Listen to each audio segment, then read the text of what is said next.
I'm back with a special Spider-Man Pitch This. I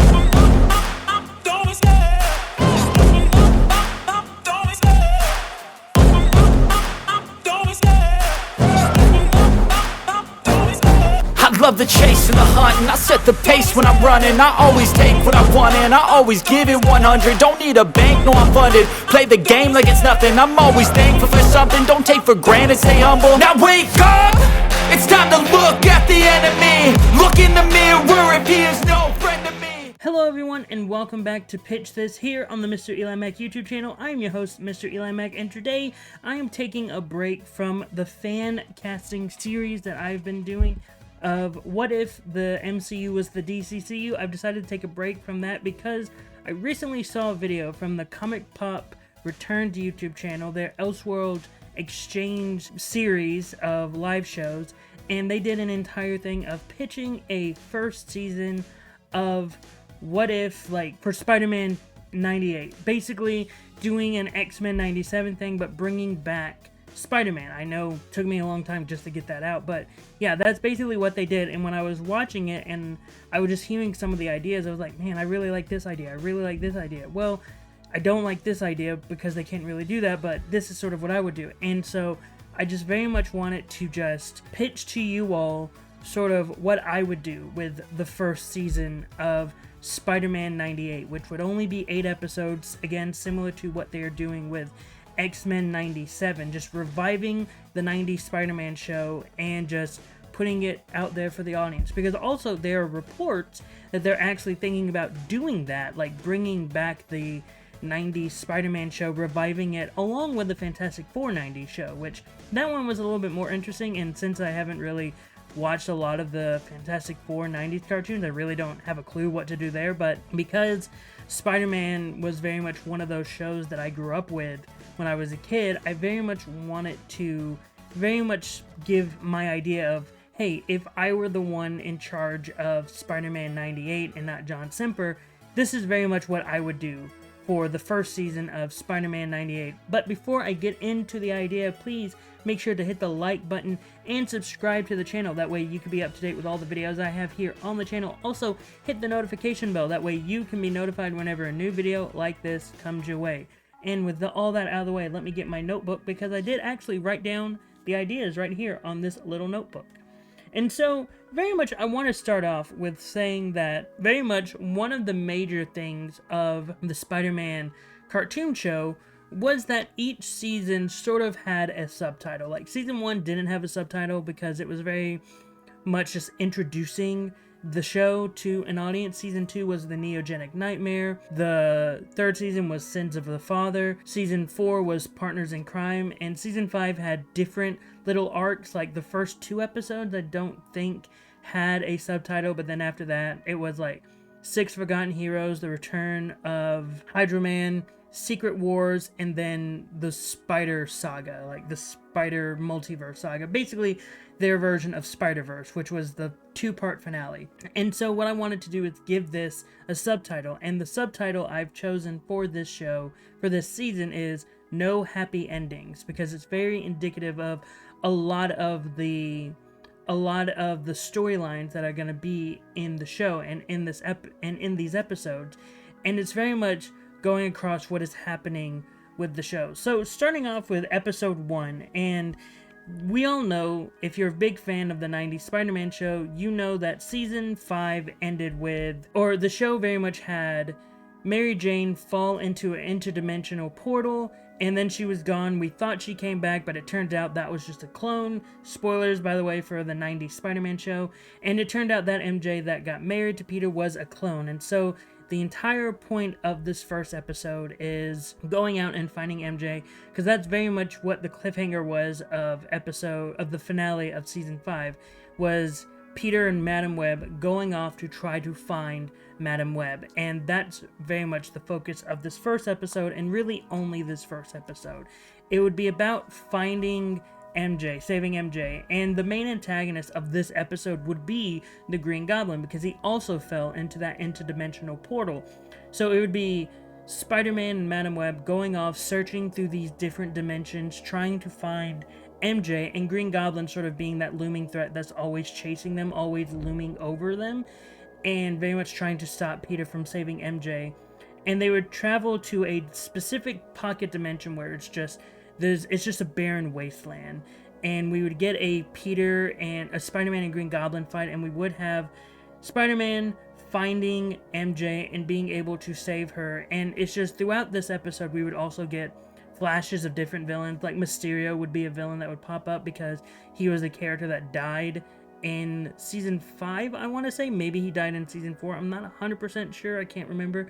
But he would have died in the show, so he would pop up. Like a lot of characters that aren't as important anymore and that wouldn't really carry over to this season, they would very much appear in this. Again, like Mysterio, we would get a Doc Ock cameo. We may even get a Venom cameo, because I would see Venom. Well, Venom's in the Dark Dimensions with Carnage, so no, we wouldn't see them.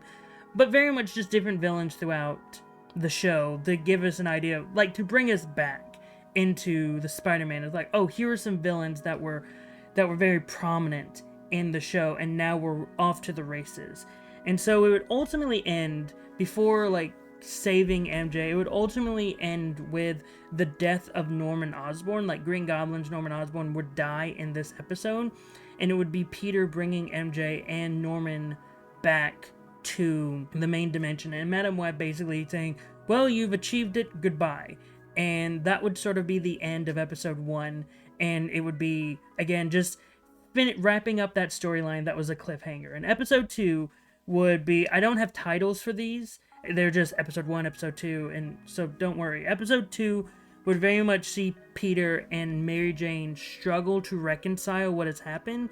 Like, Peter would have revealed to MJ that, hey, I'm Spider-Man, and because this is the real MJ that never figured that out, she would freak out a little bit. And so he would sort of tell her, hey, this is everything that happened while you were gone. We got married. I told you I was Spider-Man. Just trying to get her back into the place where she was when the clone was there. And again, MJ is very much like, oh, I'm not sure I can handle all this. And so she just runs away.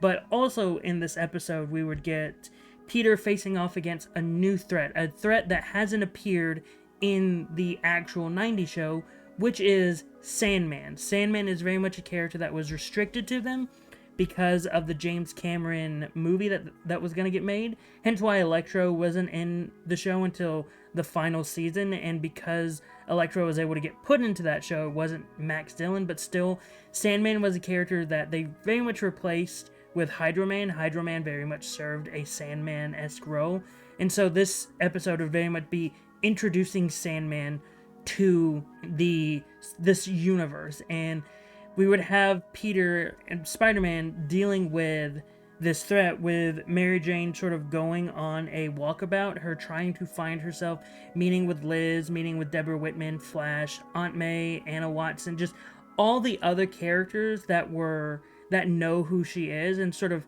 they wouldn't know she was gone on this little in this pocket dimension. It would just be one of those things where it's like she was gone for a bit, she was in the hospital. To them, she was just in the hospital, and she like lost her memory, she has amnesia, and just them sort of trying to get MJ to remember what has happened. It's like, oh, this is what happened, and sort of MJ getting to the point where she's willing to accept all of these new changes. And ultimately, Spider-Man would beat Sandman in the end of the episode, and that would be episode 2. And then we move over to episode 3, which would very much be a episode, I know they occasionally did episodes like these, but I really wanted to do 2 episodes in particular about this. And this episode would just be focused on Peter and MJ just talking to each other and like getting over the differences that they have had, like getting over the problems that they were having because MJ was gone, and her and him having a discussion, and very much getting to a point. MJ is accepting everything that has happened, and MJ is very much like, yes, I will still be your wife, and I accept that you're a Spider-Man. And we would get those sort of moments in this episode. And in this episode, we would also sort of get the funeral of Norman Osborn. Harry would finally get some sort of closure. now that the nagging voice of the Green Goblin is not in his head anymore because of the pocket dimension thing. And so Harry would still be upset and all that, but at the same time, he wouldn't be as aggressive towards it all, because at the end of the marriage episode, Liz Allen was really the one that talked him down and got him to realize people love him, and just he was rejecting the voice of the Green Goblin. And so this is very much a way to find closure between Harry and Peter and that little anger that they have. And that would sort of be the end of that, is the funeral of Norman Osborn. And we would get a little tease of what's to come in the next episode, because there would be silhouette of two figures watching the funeral. And then this next sort of bit, like episodes 4, 5, and 6 are very much the next three major episodes in this. This is a mini arc in this bigger arc. Like the first three episodes was a mini arc in this big arc, and these next three episodes are a mini arc in this bigger arc of no happy endings. Because the first three episodes were very much, this is what I would do as the intro to bring people back into Spider-Man 98, to be like, hey, these are some stories that we want to try. The first one is very much a story that we want to wrap up. The second one is, hey, we're going to introduce a villain that we that we never introduced in the show, that we are finally bringing into the show.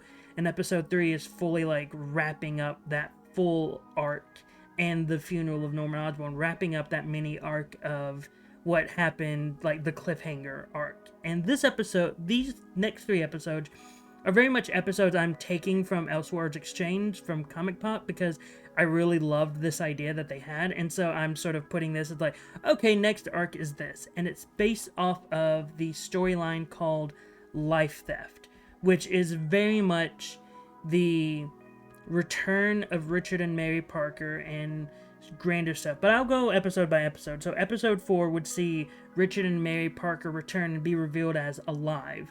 And Peter would be like, holy crap, my parents are alive. I want to spend time with my parents. And they return, they meet Peter and MJ, like they all get together and they sort of have discussions with each other. However, while Peter's trying to like make up for lost time with his parents, he must contend with the reemergence of a new Spider Slayer, a Spider Slayer that very much looks Xenomorph-esque. Like in the comics, there is a storyline called The Invasion of the Spider Slayers, which that storyline happened around the time when Richard and Mary Parker returned. So I very much wanted to have this sort of Spider Slayer to be sort of the main antagonist, and Alistair Smythe returning to be sort of the main person in charge of this. And it's very much to weaken Spider-Man to a point that Peter doesn't really understand yet, but there are machinations happening in the background, and it would be revealed that Smythe is actually working for someone grander, and it's not Kingpin. Kingpin is not associated.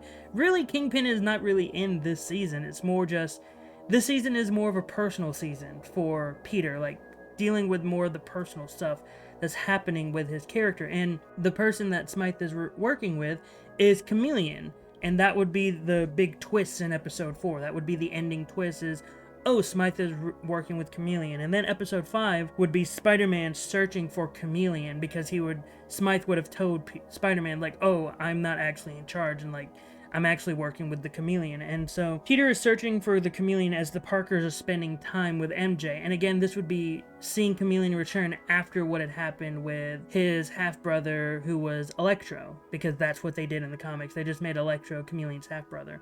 And so he would be looking over, and then Spider-Man would find Chameleon's hideout. He wouldn't find the Chameleon, he would find his hideout, and there he would just see multiple copies of his parents, like life model decoys, sort of similar to the ones that Nick Fury had in S.H.I.E.L.D. when they were doing their thing with the Chameleon. It would just be, hey, look, here are copies of your parents. And Peter would sort of see those and see like little videos and footage of just, hey, this is stuff where they're talking, like Smythe is talking about how he's created these perfect copies of Peter Parker's parents, and he doesn't know why Peter Parker's parents, like Richard and Mary Parker, are the life model decoys. He wouldn't understand, but he would just do what he's told by Chameleon, and that's what would hit Peter's like, oh no, my parents aren't actually the people that they're saying they are. And so Peter would be swinging all the way back to his place where during that time, the Parkers,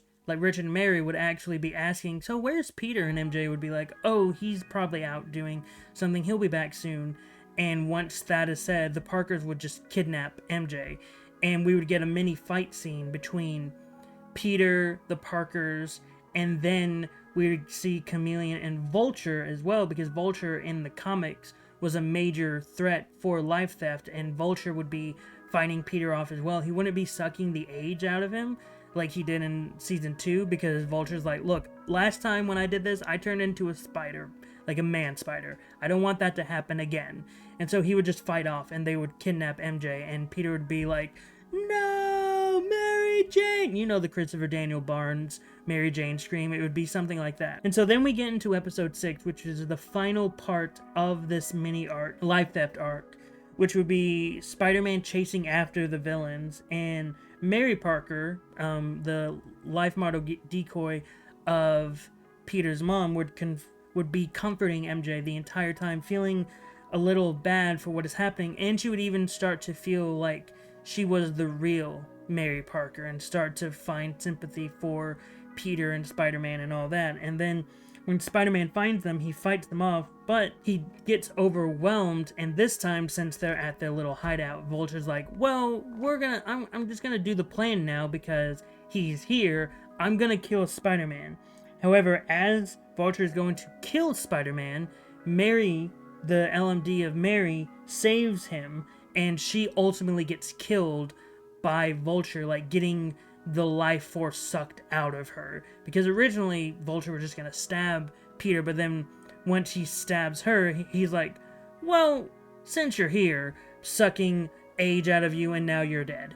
And he's getting rejuvenated. But Richard sees this, and starting to feel like the real Richard Parker, goes to attack Vulture and try to get revenge, and Vulture's like, really? Sucking your age, and now you're dead. And so the Parkers, the LMDs of the Parkers, the simulacrums of the Parkers, are now dead. And though Spidey knows that these aren't his real parents, it's still one of those things of, I just watched my parents die in front of my eyes, and he beats the living crap out of Vulture. And Vulture's just out for the count, and now Peter is going after Chameleon, basically like, why did you do this? Why? Why did you go after me? How did you even know who I was? Why? Why? And then as he is saying all this, Chameleon just presses a button on the remote. And then suddenly the face of Norman Osborn appears on the screen. And it's just revealed that this was the last contingent. This was like the panic, like the kill switch for Norman Osborn of, if I am dead, do this. And it's just revealed like Norman Osborn, the Green Goblin, was behind all of this, basically changing it to where in the original comics it was Harry, and we're switching it to now it's Norman instead, because Harry is sort of on a redemptive tour at this point, and so for this one it's very much, no, Norman is the ultimate bad guy, always and forever. And so Norman does the reveal like, oh, this was my master plan, Spider-Man. I always knew that you would have your emotions torn asunder if I just showed your parents betraying you and maybe dying in front of you, and just have that big reveal of this was Norman's plan, and just Peter is mourning the loss of his parents and MJ just trying to comfort him. And so then when we get into episode 7, which would sort of be the final 2 episodes, again, you're sort of understanding why it's called No Happy Endings, because each episode is sort of ending without a happy ending. And so episode 7 is the aftermath, and throughout the season, we would show Aunt May being sort of lower with health, like her health isn't it's not strong, but like finally, like episode 7 is sort of where we get the full, oh, the 2 people that I thought were your parents weren't actually your parents, oh god. And then she just faints and has a heart attack. And this entire episode is dedicated to just Peter and Aunt May having a conversation. Basically with Aunt May saying, hey, I know you're Spider-Man. Like, I discovered that in like season 4 or 5. Or have Peter tell her, hey, I just wanted to let you know I'm Spider-Man. And then they have a conversation about everything that Peter has done as Spider-Man, like why he became Spider-Man, why he did it for Uncle Ben. And just this emotional story that is very similar, that is reminiscent to Spider-Man 400. And very much just him telling Aunt May, I'm sorry that the one thing I couldn't do was save you. I'm sorry that I was responsible for Uncle Ben's death. And her basically reassuring him, saying, no, you're not responsible for Uncle Ben. I understand why you did this. I understand that you're doing this as if to say you're sorry, but you don't have to be sorry. You didn't kill Uncle Ben. This other person did. And I want you to know that I am proud of you. I am proud of the man that you have become, and I know Ben would be too. I don't know why, as I'm saying this, I am legitimately getting emotional. Like, I'm feeling like I'm about to start crying, as if, like, watching this on screen and saying it, like, I'm feeling the emotions, like, legitimately right now. And just, I would want those emotions to be put across. And this episode would end with the death of Aunt May. And this would be our way of saying, okay, now we are moving away from the old 90s phase of Spider-Man.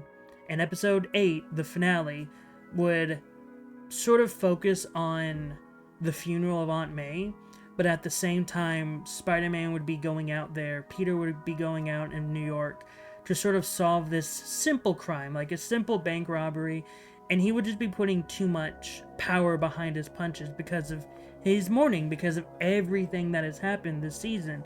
And I have him specifically going after a new criminal that would debut. I didn't want an older, like, I literally looked up all the villains that appeared in the show, and I was just like, I don't want any of these villains to pop up in this episode. Like, I wanted Chameleon and Vulture and Smythe and sort of all the other sort of foes that we're used to, or like those foes particular because of life theft. But for this one, I wanted a new threat, sort of to be like, oh, we're introducing a new villain for this finale. And I picked Max Markham, aka Grizzly, because I thought Grizzly would be a good, like, one episode threat that could be beaten up easily. And I said him specifically because Shocker and Rhino are sort of those characters that we normally put in those positions in comics, but very much in the shows, they weren't treated as those type of foes. They were treated very seriously. So it's like, I can't really put them in that position, so I'm just going to put Grizzly in that position where it can just be a simple, done, we're easy, beaten, because Spider-Man really didn't pull his punches as much as he should have. And it's one of those things where at the end of the episode, we get to Peter and MJ, and it's just Peter feeling like he's failed everyone. He feels like he's failed his parents, he failed Aunt May, he failed Uncle Ben, and he's like, all these people that he's failed, and that's all he's thinking about. But MJ reassures him and tells him, hey, you didn't fail me.